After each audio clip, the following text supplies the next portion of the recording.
ketuhanan Maha Esa. Itu sangat jelas sesuai dengan tauhid dari ajaran Islam. Nah, pengetahuan saya mungkin terbatas, tapi boleh diuji secara intelektual. Tidak ada ajaran selain Islam, ya. Ingat ya, garis bawahi, selain Islam yang sesuai dengan Pancasila.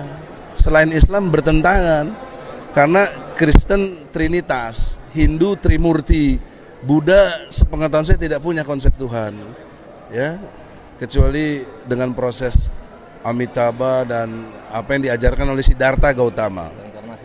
Nah, jadi ajaran-ajaran lain yang selain Islam bertentangan dengan sila pertama. Sobat Revolista, mendengar ucapan dari seorang politisi senior yang mengatakan bahwa hanya Islam yang sesuai Pancasila dan agama-agama yang lain tidak.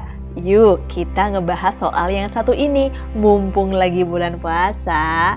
Jadi untuk video kali ini kita nggak bahas konsepsi demokrasi tanpa partai dulu ya, melainkan kita akan bahas satu sila yang jika tidak dipahami dengan baik akan berpotensi terus menimbulkan kegaduhan di antara sesama anak bangsa. Nah, Sobat Revolista pernah bertanya-tanya nggak, kenapa sila 1 bunyinya ketuhanan yang Maha Esa?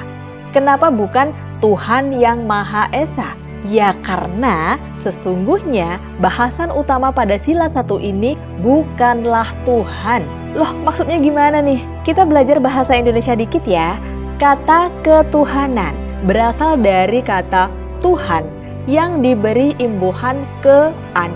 Di dalam kaidah tata bahasa Indonesia, salah satu dari beberapa fungsi ke-an yang ditambahkan pada suatu kata bisa bermakna tentang. Sebagai contoh, kata manusia yang menjadi kemanusiaan berarti tentang manusia atau nilai-nilai manusia. Atau kata hutan, ketika menjadi kehutanan berarti tentang hutan. Jadi, Menteri Kehutanan berarti menteri yang mengurusi hal-hal tentang hutan. Tentu saja Menteri Kehutanan dengan Menteri Hutan berbeda kan? Maka dalam hal ini ketuhanan mengandung makna tentang Tuhan, bisa dimaknai pula sebagai keyakinan tentang Tuhan. Dalam konteks Pancasila sebagai filsafat pemersatu bangsa yang diliputi semangat Bhinneka Tunggal Ika, maka makna ketuhanan di sini bisa juga dimaknai dengan berbagai keyakinan tentang Tuhan. Sebagaimana setiap agama dan kepercayaan yang ada di Indonesia memiliki konsep keyakinan tentang Tuhannya masing-masing. Memang ada sebagian kalangan yang beranggapan bahwa satu-satunya umat yang meyakini Tuhan yang Maha Esa itu cuma ada di umat Islam. Bukankah yang lain meyakini Tuhan dalam bentuk Trinitas atau Trimurti? Bahkan ada agama yang tidak pernah menyebut tentang keberadaan Tuhan sama sekali. Jadi bener kan cuma Islam yang cocok dengan sila 1? Sobat Revolista, sebenarnya di sini ada kesalahpahaman dalam memaknai kata Esa. Tahukah kalian berasal dari bahasa manakah kata Esa ini? Iya, dari bahasa Sanskerta. Memang jika mengacu pada KBBI, kata Esa bermakna tunggal atau satu. Tapi menariknya, kita semua tahu bahwa kata Esa hanya digunakan dalam hal-hal yang berkaitan dengan Tuhan atau ketuhanan. Jadi kata Esa di dalam kalimat ketuhanan yang Maha Esa tentunya tidak bisa dipahami sebagai bilangan 1. Kita tidak akan bertanya Esa di sini yang bagaimana. Apakah Esa dari 2 dikurangi 1 atau 3 dibagi 3? Gak ada kan orang Indonesia yang bertanya kayak gitu, kecuali kalau orang iseng kurang kerjaan. Sementara di dalam bahasa Sanskerta, 1 sebagai bilangan tidak disebut sebagai Esa, melainkan Eka atau Ika. Bisa dilihat contohnya pada penggunaan kata Eka Sila, yang artinya 1 sila. Eka Warna yang artinya 1 warna, atau Bhinneka Tunggal Ika yang artinya berbeda-beda tapi 1. Semua contoh itu memang menunjukkan bilangan 1. Lantas, kenapa Pandiri atau para pendiri Republik Indonesia tidak menggunakan kalimat ketuhanan yang Maha Eka, melainkan ketuhanan yang Maha Esa? Tentu saja kita harus mengacu kembali pada pemaknaan kata Esa menurut bahasa aslinya, yaitu bahasa Sanskerta. Ternyata kata Esa berasal dari kata Wisesa yang artinya luar biasa. Mungkin kita pernah mendengar istilah Sang Hyang Widiwasa yang akrab di kalangan saudara-saudara dari umat Hindu Bali.